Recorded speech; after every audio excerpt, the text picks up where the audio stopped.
तो आज के इस वीडियो में हम देखेंगे जो अभी हमारा हाल ही में पेपर हुआ है पिछले साल, उसका सारा प्रीवियस ईयर क्वेश्चन है पॉलिनोमियल्स चैप्टर का। सारे सेट का मैंने क्वेश्चन उठाया है, जितना कॉमन क्वेश्चन मिला मुझे वो मैं करा रहा हूँ और देख लो कितना आसान क्वेश्चन आता है बोर्ड्स में। तो सबसे पहला क्वेश्चन है, if alpha and beta are the zeroes of polynomial 3x² plus 6x plus k such that alpha plus beta is equal to -2/3, find the value of k। बहुत ही आसान क्वेश्चन। हमारा पॉलिनोमियल क्या है, given f of x is equal to क्या है, ये चीज़ 3x² plus 6x plus k। ठीक है, और क्या दिया हुआ है, alpha plus alpha beta is equal to -2/3 दिया हुआ है। क्या निकालना है, के का वैल्यू निकालना है। तो चलो सबसे पहले देखो कि हमें एक चीज़ पता है कि relationship between coefficient and zeroes, तो वो क्या होता है, we know that alpha plus beta is equal to -b/a and alpha into beta is equal to c/a।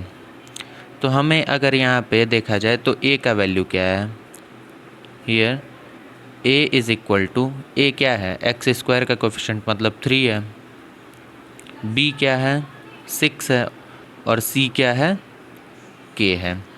तो चलो अभी अल्फ़ा प्लस बीटा निकालो। So alpha plus beta is equal to -b/a। तो b क्या है 6 है, तो -6/3 मतलब -2। और अल्फ़ा इंटू बीटा क्या हो जाएगा, c/a। c हमारा क्या है, k है, तो k/a मतलब 3। तो तुम्हारे पास दो वैल्यू निकला, एक तो -2 और एक k/3 निकल चुका है। तो अभी हमें यही चीज़ इस वाली इक्वेशन में पुट करना है। इसको मान लो equation number 1। Put these values in equation 1। Equation 1 में रख दिया जाए तो क्या दिया हुआ है, alpha plus beta. Alpha plus beta के जगह हम लोग क्या रखेंगे, -2 plus alpha into beta. Alpha into beta के जगह क्या रखेंगे, k/3 इज इक्वल टू -2/3 हो जाएगा। इसी को सॉल्व करो तो k/3 को यहीं रखने दो और उधर है -2/3। अब ये वाला जो -2 है ये उधर चला जाएगा तो +2 हो जाएगा। तो देखो k/3 इज इक्वल टू, और ऐसे वाले को सॉल्व करने का 2 है तो उसको 2/1 कर दो, क्योंकि नीचे तो 1 लिख सकते। अब क्या करो, नीचे का मल्टीप्लाई कर दो, 3 × 1 मतलब 3। अब क्रॉस मल्टीप्लाई करो, -2 × 1 -2, 2 × 3 6, 6 में से 2 गया 4/3। ये k/3 का वैल्यू 4/3 है। तो क्या हम नीचे वाला 3 और इधर वाला 3 काट नहीं सकते, तो k इज़ इक्वल टू 4 हमारा आंसर हो जाएगा। वापस से एक बार देख लो, हमें दिया हुआ था कि अल्फ़ा और बीटा इसके रूट्स हैं और ये हमारा पॉलिनोमियल था और हमें ये एक रिलेशन पहले से दिया हुआ है, हमें k का वैल्यू निकालना है। तो सबसे पहले हम लिख लिए हैं कि क्या दिया है हमें, वो लिखने के बाद हमें ये करना है कि अल्फ़ा प्लस बीटा और अल्फ़ा बीटा का दोनों फार्मूला लिखो। उसके बाद ये करो कि ABC का वैल्यू निकाल लो। ABC का वैल्यू निकल जाएगा तो जो तुम्हारा अल्फ़ा प्लस बीटा और अल्फ़ा बीटा का वैल्यू निकाल सकते हो, जो -b/a है मतलब 6/3, तो -2 हो जाएगा और k/3 ही रहेगा।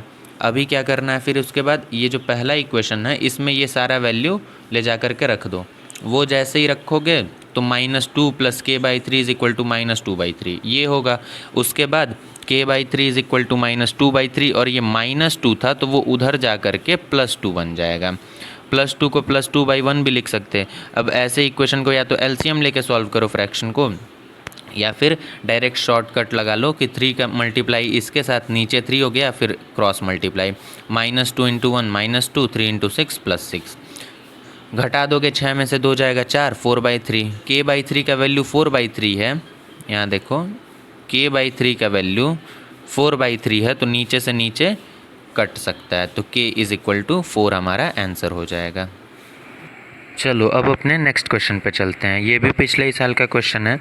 इसमें पूछा हुआ है कि if the zeroes of a polynomial x square plus a x plus b are in the ratio 3:4 then prove that 12a square is equal to 49b। ये क्वेश्चन मैंने पिछले वीडियो में भी कराया था। हाँ, उसमें प्रूव नहीं करना था, उसमें वैल्यू फाइंड करना था, पर ये उसी एकदम वैसा ही क्वेश्चन है, तो ये भी बहुत आसान क्वेश्चन है। मान लेंगे let the roots be alpha and beta. मान लेते हैं कि अल्फ़ा और बीटा इसके रूट्स हैं। हमें दिया हुआ है कि रूट्स 3:4 रेशियो में हैं। So given alpha is to beta is equal to 3:4। इसका मतलब क्या हुआ, और टू प्रूफ पहले लिख लेते हैं। क्या प्रूव करना है कि 12a square is equal to 49b। तो चलो सल्यूशन करते हैं। हमें पता है अल्फ़ा इज़ टू बीटा है, मतलब अल्फ़ा अपॉन बीटा है, और ये दिया हुआ है 3/4। तो इसी को हम लोग 3 और इसमें t लगा लो, कुछ भी मतलब वेरिएबल लगाना पड़ता है। 3t और 4t लग चुका है। अब यहाँ पे बताता हूँ आगे। हमें पता है अल्फ़ा प्लस बीटा क्या होता है और अल्फ़ा इंटू बीटा क्या होता है। अल्फ़ा प्लस बीटा क्या हो जाएगा, अल्फ़ा है 3t और बीटा है 4t, मतलब 7t हो गया। और अल्फ़ा इंटू बीटा क्या हो जाएगा, 4 इंटू 3 मतलब 3t into 4t, 12t square हो जाएगा। और साथ ही में अगर ये वाले इक्वेशन को ध्यान से देखो तो इसमें भी तो पहले लिख लो ऑल्सो अल्फ़ा प्लस बीटा क्या हो जाएगा, -b/a। अब यहाँ पे फॉर्मूला मत लिखना, क्योंकि यहाँ पे होता था a b c, पर यहाँ पे क्या कर दिया है, यहाँ पे a कर दिया, यहाँ पे b, तो कन्फ्यूज़न होगा। इसीलिए डायरेक्ट आंसर लिख दो। अल्फ़ा प्लस बीटा क्या हो जाएगा, -a/1, तो वही रह जाएगा, 1 लिखो या ना लिखो। फिर अल्फ़ा इंटू बीटा लिख दो, वो क्या हो जाएगा, b/1, मतलब सिर्फ b हो जाएगा। तो अब इन दोनों को चलो इक्वेट कर देते हैं। तो 7t is equal to alpha plus beta, और अल्फ़ा प्लस बीटा सेम हो जाएगा, तो 7t और -a इक्वल हो गया, ठीक है। और 12t square and 12t square is equal to b हो गया, ठीक है। अब अगले पेज पे चलते हैं। अभी तो हम लोग इस स्टेप तक पहुंच गए थे जहां पे 7t का वैल्यू -a था और 12t square is equal to b था। अब हमें करना ये है, इसमें से t का वैल्यू निकाल लो और इसमें रख दो। तो यहाँ से t क्या हो जाएगा, t is equal to -a/7।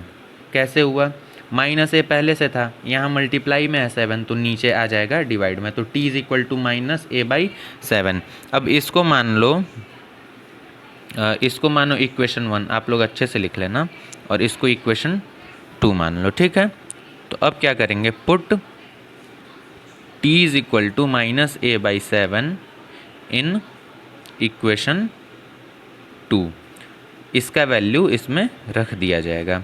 तो 12t के जगह क्या रखा जाएगा, -a/7 और इसका स्क्वायर, क्योंकि क्या था 12t स्क्वायर था, is equal to b।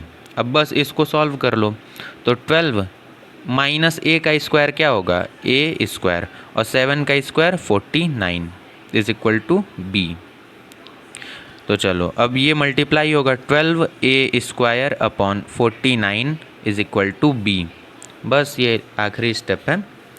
12a square यहीं रहने दो और 49 को उधर ले जाके मल्टीप्लाई कर दो, तो 49b। हमें प्रूफ भी यही करना था, हेंस प्रूव्ड। पहले क्या किया गया कि अल्फ़ा इज़ टू बीटा का रेशियो दिया हुआ था, उसको बनाओ t के में या फिर k लिख दो, कुछ भी मतलब लिख सकते हो, कोई भी वेरिएबल लगा के। फिर वहाँ से अल्फ़ा प्लस बीटा और अल्फ़ा बीटा का वैल्यू निकालो। उसके बाद जो पॉलिनोमियल दिया हुआ है उसमें भी तो फॉर्मूला होता है -b/a और c/a, तो उसका भी एक रिलेशन निकालो। फिर दोनों को इक्वेट करो, जब बन जाएगा तो ऐसे बराबर हो जाएगा। इतना तो आपको समझ आया होगा। उसके बाद t का वैल्यू निकाल लो और t का वैल्यू दूसरे वाले इक्वेशन में पुट कर लो। t का वैल्यू जैसे ही पुट करोगे थोड़ा सा सॉल्व करना पड़ेगा, 1-2 लाइन, और उसके बाद आपका सीधा ये प्रूव हो जाएगा। तो चलो ये सबसे एक मज़ेदार क्वेश्चन है। सबसे पहले तो इसका मैं थोड़ा टाइम दे रहा हूँ, 10 सेकंड आपको। आपको करना क्या, वीडियो को रोको, यहीं पे पॉज करो और पहले कमेंट में इसका आंसर करो, फिर आगे बढ़ना, देखना है मुझे भी आपको कितना समझ आ रहा है या नहीं आ रहा है। तो सबसे पहले वीडियो को रोको और आगे अभी कमेंट करो, मैं चेक करूँगा कमेंट, और टाइम स्टैम्प लगा देना कि इतने मिनट पे ये वीडियो था और इसका आंसर ये है। तो चलो इसका अब मैं सोल्यूशन देता हूँ। बहुत ही आसान क्वेश्चन है। दिया क्या हुआ है, पूछा है simple question, the sum and the zeroes of the polynomial, नहीं सम ऑफ ज़ीरोज़ पूछा है, मतलब अल्फ़ा प्लस बीटा पूछा है। अल्फ़ा प्लस बीटा क्या होगा, ये MCQ क्वेश्चन है और ये पिछले साल आया हुआ है। तो देखो हमारा पॉलिनोमियल क्या है, px is equal to 5x minus 7x² plus 3। तो चलो मैं अभी आपके तरीके से लगाता हूँ, हो सकता है आप भी सही किए हो, पर मैक्सिमम बच्चे ऐसे ही करते हैं। तो यहाँ मैं करता हूँ सॉल्व। तो यहाँ पे a क्या है, 5 है, b क्या है, -7 है, और c क्या है, 3 है। तो अल्फ़ा प्लस बीटा क्या हो जाता है, -b/a। चलो इजी तो है ये क्वेश्चन। तो -b के जगह -7 और a के जगह 5 रख देंगे, तो माइनस और माइनस हट जाएगा, 7/5 आंसर आ जाएगा। यही आपको लगा होगा, पर ये गलत है। सही आंसर क्या है, पहले इसको अच्छे से अरेंज करो। हमारा फॉर्मूला क्या था पॉलिनोमियल का, ax² plus bx plus c, ये हमारा फॉर्मेट होता है। ये थोड़ी कि जहाँ मन करे x को रख दो, जहाँ मन करे x² रख दो, कांस्टेंट कहीं भी रख दो। इस फॉर्म में जब तक नहीं लाओगे तब तक ये फॉर्मूला वैलिड नहीं होता है, ठीक है। तो पहले इस फॉर्म में लिखो, तो x² सबसे पहले रहेगा, मतलब ये वाला पार्ट पहले लिखो, -7x², फिर x वाला लिखो, मतलब +5x, और फिर लास्ट में +3। ये हमारा असली पॉलिनोमियल बना है। अब यहाँ से कर सकते हो, a is equal to -7, b is equal to 5 और c इज़ इक्वल टू 3। तो अल्फ़ा प्लस बीटा क्या हो जाएगा, -b/a, मतलब -5/a क्या है, -7, मतलब 5/7। तो इसका करेक्ट आंसर कौन सा हो जाएगा, ऑप्शन नंबर सी हो जाएगा। तो चलो अभी अपने 5th क्वेश्चन पे चलते हैं। बोला है find the zeroes of polynomial px is equal to x² +4/3x -4/3। तो अभी आप सोचोगे मिडिल टर्म स्प्लिट करने को, पर यहाँ पे फ्रैक्शन है, फ्रैक्शन को हम लोग कैसे तोड़ेंगे, ये बहुत दिक्कत करेगा। तो फ्रैक्शन को हटा दो ना, सिंपल ले लो LCM नीचे। तो p of x is equal to x² +4/3x -4/3 है। तो चलो LCM ले लो, नीचे यहाँ 1 है, तो ये तीनों का LCM क्या हो जाएगा, 3 ही होगा। तो 1 से 3 कितने बार में जाएगा, 3 बार में, तो 3 का मल्टीप्लाई 3x² में कर दो, तो 3x², प्लस का साइन है तो प्लस लिखो। 3 से 3 कितने बार में जाएगा, 1 बार में, तो 1 का मल्टीप्लाई ऊपर कर दो, तो 4 और x हो जाएगा। माइनस है तो माइनस लिखो। फिर से 3 से 3 कितने बार में जाएगा, 1 बार में, तो 1 का गुणा ऊपर कर दो, तो -4 आ जाएगा। अब देखो ये अगर ऐसे लिखना चाहो तो ये 1/3 है, 1 का मल्टीप्लाई इसमें करो तो कोई फ़र्क तो नहीं पड़ने वाला है मुझे लगता है। तो 1 और अपॉन में 3 निकाल लो। अब ये बचा तुम्हारा 3x² + 4x -4, ये तुम्हारा पॉलिनोमियल है। अच्छा, फॉर्मूले में मैं बताता था जब कि पॉलिनोमियल फॉर्म कैसे किया जाता है, तो kx² minus sum into x था और प्लस प्रोडक्ट था। तो ये जो k आता था ना, ये k यही चीज़ है, तो k को हम लोग इग्नोर करेंगे और अब हमें इसको तोड़ना है। तो चलो यहाँ पे क्या किया जाएगा, सबसे पहले 4 और 3 का मल्टीप्लाई, तो क्या आएगा 12, तो 3 × 2 × 2, 3 2 6 2 12। अब तुम्हें ऐसा बनाना है 3x² और ये -4 है, यहाँ पे कोई दो ऐसे टर्म लिखने हैं इससे मिला करके कि जोड़ने पे तो 4 आ जाए, जोड़ने पे तो 4 आ जाए पर मल्टीप्लाई करने पे 12 आए, क्योंकि ये 12 है। तो चलो बनाते हैं। तो ये एक बनेगा 6 और ये एक 2, और हमें +4 चाहिए, मतलब 6 में से 2 घटाएंगे। तो यहाँ पे लिखो +6x -2x, ये तुम्हारा मिडिल टर्म स्प्लिट हो गया। ये बार बार कुकर का सीटी बज जा रहा है, कोई बात नहीं, इग्नोर करना। तो 3x² + 6x -2x, -4। तो चलो अभी देखो क्या करना है, 3 और x इसमें से कॉमन निकाल लो। तो यहाँ से 3 भी निकल गया और x भी निकल गया, अभी भी एक x बचा है, लिख दो। प्लस 3 निकला है, 6 में से 3 घट चुका है, घटाना नहीं है मतलब डिवाइड किया जाता है, मतलब 6/3 निकल चुका है, तो क्या बचा है 2 और x निकल चुका है, तो ख़त्म।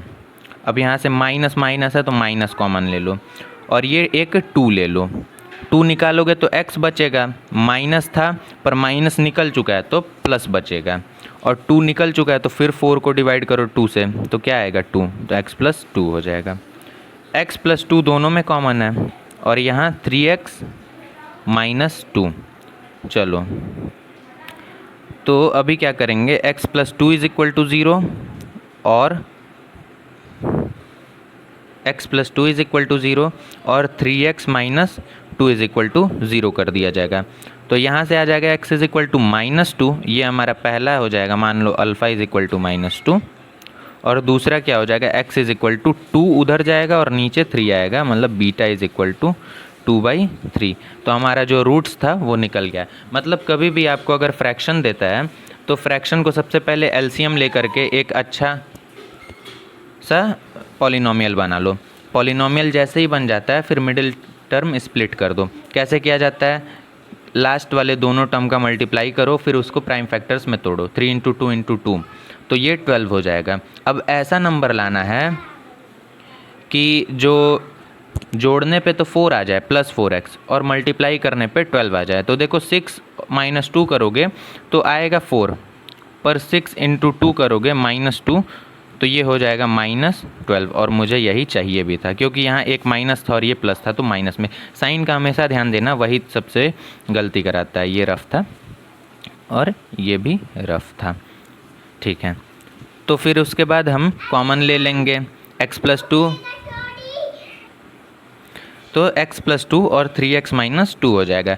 x + 2 = 0 करोगे और 3x - 2 = 0 करोगे, जैसे ये होगा सॉल्व तो x = -2 और x = 2/3 हो जाएगा। ये हमारा आंसर था। अब चलते हैं अपने नेक्स्ट क्वेश्चन पे। तो चलो अपना लास्ट क्वेश्चन देखते हैं। ये क्वेश्चन भी प्रीवियस ईयर क्वेश्चन ही है, 2025 का। 2 polynomials are shown in the graph below, the number of distinct zeroes of the both polynomials is. तो इसमें हमें डिस्टिंक्ट जीरोज बताना है। तो सबसे पहले तो ये एक नोट मैंने लिखा है, ये 10,000 करोड़ का नोट है, इसको याद करके रखना। Distinct roots are found by identifying points where the graphs of polynomials cross each other. मतलब डिस्टिंक्ट रूट्स निकलता कैसे है, जहाँ पे भी 2 पॉलिनोमियल्स, मान लो ये पहला वाला f(x) है जो ये ब्लू कलर से बना हुआ है, और ये जो दूसरा है वो p(x) मान लो, ये कोई एक पॉलिनोमियल का ग्राफ है और ये दूसरे पॉलिनोमियल का ग्राफ है। तो हमें डिस्टिंक्ट रूट्स निकालना है। तो सबसे पहले हम देखेंगे ये कहाँ कहाँ एक साथ क्रॉस कर रहे हैं। तो पहला पॉइंट ये मिल गया, यहाँ क्रॉस हो रहा है, और दूसरा ये मिल गया, तो टोटल नंबर 2 हो जाएगा। सो लिख दो, total number of distinct roots is 2, यही हमारा आंसर हो जाएगा।